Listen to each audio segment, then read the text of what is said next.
Insight Odisha तरफ आपण मानक स्वागत करुछि मो समयश्री। आसंतु आज आमे बोली जिबा बालेश्वर जिल्लार नीलगिरी निकटरे थिबा पंचलिंगेश्वर को। मंदिरटी नीलगिरी नामक एक छोट पर्वत उपर अवस्थित। कुहा जाय कि माता सीतांक द्वारा एही शिवलिंग गुड़िक अवस्थापित। भिन्न एक कहानी दर्शा जाइछि जे राजा बाणासुर एहार सौंदर्य को दृष्टि रखी एही स्थान रे स्वयंभूलिंग पूजा करथिले। एहार चिरस्थायी स्रोतटी एठारे मुख्य आकर्षण सहित शिवलिंग गुड़िक उपरे प्रभावित हेउथाय। एही पहाड़ी झरणा भितरे 5टी शिवलिंग पूजा पाउछन्ति, जहाँक नाम अनुसार एही स्थानर नाम पंचलिंगेश्वर होइछि, जहाँकि मणि नागेश्वर, बांगेश्वर, गड़गड़ेश्वर, बाणेश्वर और खजुरेश्वर अटे। नीलगिरी और देवगिरी पंचलिंगेश्वरर एक अंशविशेष अटंती। एही शैवपीठर पाददेशरे झरणाटीए प्रवाहित हेउछि। एही जलस्रोत मध्यरे अदृश्य पंचकोटी शिवलिंग पूजा पाउछन्ति।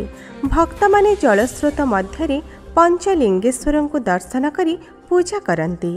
प्रस्तर उपरे बसी पूजक शिवलिंग पूजा करिथांती। राज्य पर्यटन विभाग तरफरु यात्री निवासर व्यवस्था रहिछि। सरस्वती पूजा समय रे एठारे 5 दिन मेला होइथाय। बहु भक्त एठाकु आसी देव दर्शन सहित मेलारू विभिन्न सामग्री किनिथांती।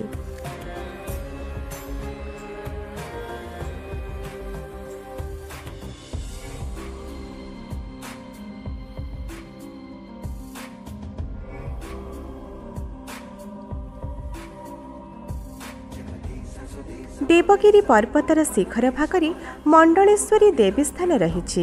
एहाकु वर्षा देवी मध्य कुहा जाय।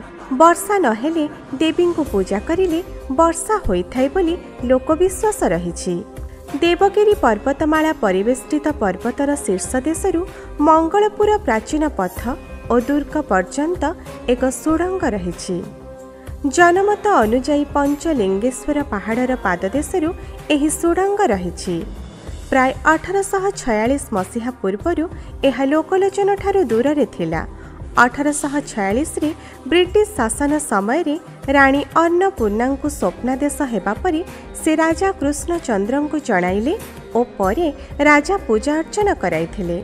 एहा नीलगिरी ठारू 10 किलोमीटर, बालेश्वर ठारू 30 किलोमीटर एवं बारिपदा ठारू 85 किलोमीटर दूरतार अवस्थित।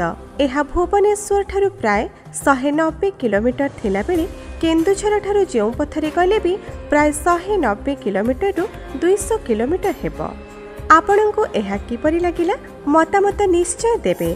जदि सब्सक्राइब करिना हंती निश्चित सब्सक्राइब करी बेल आइकन प्रेस करंतु। वर्तमान पई एतिकी। पुणी आमे आसिबो आउ एक भिन्न एपिसोड नै।